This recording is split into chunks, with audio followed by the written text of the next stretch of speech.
નમસ્કાર મિત્રો, હું ચુડાસમા પરસોત્તમ આપ દરેક મિત્રોનું ટીમ આઝાદ વતી દિલથી સ્વાગત કરું છું। મિત્રો, ગુજરાત પોલીસ ભરતી 2024-25ને ધ્યાનમાં રાખીને મહત્વના સમાચાર સામે આવી ગયા છે। જ્યાં મિત્રો વાત કરીએ તો કુલ 12,472 જેટલી જગ્યાઓ માટે ઓનલાઈન અરજીઓ મંગાવવામાં આવેલી હતી અને ઓનલાઈન અરજીઓની વાત કરીએ તો લગભગ 13થી લઈને 14 લાખ જેટલી ઓનલાઈન અરજીઓ મળી ગઈ છે।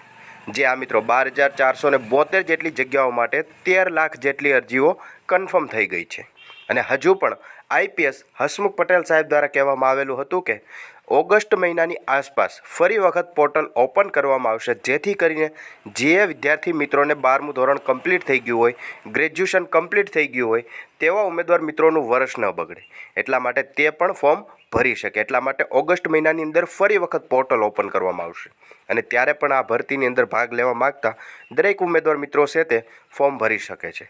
જે હા મિત્રો, અને વાત કરીએ તો પોલીસ કોન્સ્ટેબલ ભરતીની અંદર સૌથી પહેલાં ફિઝિકલ ટેસ્ટ લેવામાં આવશે અને ફિઝિકલ ટેસ્ટની અંદર જે ઉમેદવાર મિત્રો પાસ થશે તેવા દરેક ઉમેદવાર મિત્રોને લેખિત માટે બોલાવવામાં આવશે। તો ફિઝિકલ ટેસ્ટ છે તે ક્યારે લેવામાં આવી શકે છે તેમને ધ્યાનમાં રાખીને એક મહત્ત્વના સમાચાર આજે સામે આવ્યા છે।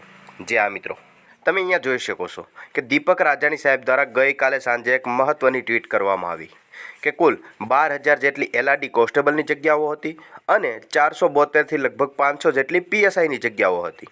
તેમના માટેની શારીરિક લાયકાતની પરીક્ષા છે તે લગભગ ચોમાસા બાદ તરત જ લેવામાં આવશે અને ત્યારબાદ લેખિત પરીક્ષાનું પણ આયોજન કરવામાં આવશે।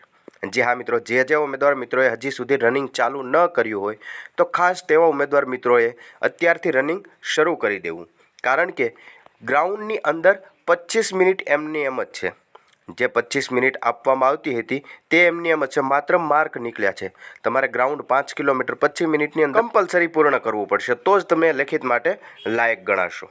જે આ મિત્રો, ચોમાસું પૂર્ણ થયા બાદ તરત જ આ પરીક્ષા છે તેમનો આરંભ કરી દેવામાં આવશે એવું અહીંયા મીડિયાના માધ્યમે માહિતી મળેલી છે। તદુપરાંત તે આગળ જણાવે છે કે ભરતીમાં છેતરાતા લોકોથી પણ સાવધાન રહેવું તેવી પણ અહીંયા અપીલ કરવામાં આવે છે અને 5 કિલોમીટર માટેનું દોડનું આયોજન થશે। જે ભરતીની ઓફિશિયલ નોટિફિકેશન આવી, નવા આરઆર આવ્યા, તેમની અંદર આ બધી માહિતી આપેલી છે કે 5 કિલોમીટર રનિંગ છે અને કોઈ પણ જાતના માર્ક આપવામાં આવશે નહીં, માત્ર 25 મિનિટની અંદર તમારે પૂર્ણ કરવાનું રહેશે। અને પોલીસ ભરતી બોર્ડના ચેરમેન શ્રી આઈપીએસ હસમુખ પટેલ સાહેબ દ્વારા ગઈકાલે સુરતની અંદર એક પ્રેસ કોન્ફરન્સની અંદર આની જાહેરાત કરી હતી તેવું અહીંયા દીપક રાજાણી સાહેબનું પણ કહેવું છે। જે હા મિત્રો, આઈપીએસ હસમુખ પટેલ સાહેબ દ્વારા આ ભરતીને હાથે લેવામાં આવેલી છે એટલે આ ભરતીની અંદર જે ટાઈમ આપવામાં આવ્યો તે ટાઈમની આસપાસ લગભગ ભરતી છે તે પૂર્ણ કરી દેવામાં આવશે। ચોમાસા પછી છે તે ત્વરિત ફિઝિકલ પરીક્ષા પણ યોજાઈ જશે।